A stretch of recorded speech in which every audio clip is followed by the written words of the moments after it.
தீர்க்கதரிசன வரம் ஜோதிகளின் பிதாவிடத்திலிருந்து வருகிறது என்று பார்க்கிறோம். இந்த பயிற்சி நடந்து கொண்டிருக்கும் பொழுது உங்களுக்குள்ளாக அவருடைய வரத்தின் அடையாளமானது காணப்பட ஆரம்பிக்கிறது. ஹல்லேலூயா. இது தீர்க்கதரிசிகளின் ராஜ்யமாய் இருக்கிறது என்று நான் பிரதிஷ்டை பண்ணுகிறேன்.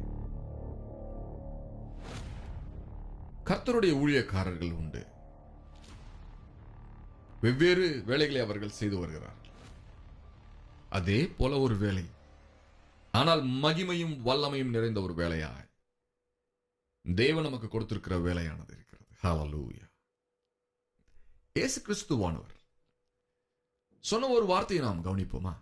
கேளுங்கள், அப்பொழுது உங்களுக்கு கொடுக்கப்படும். தேடுங்கள், அப்பொழுது கண்டடைவீர்கள். தட்டுங்கள், அப்பொழுது உங்களுக்கு திறக்கப்படும். நான் சொல்லுகிறேன், இவ்வளவு வல்லமையான ஒரு வாக்கு தத்தத்தை அவர் முதலாவது தீர்க்கதரிசிகளுக்கு தான் கொடுத்திருக்க வேண்டும்.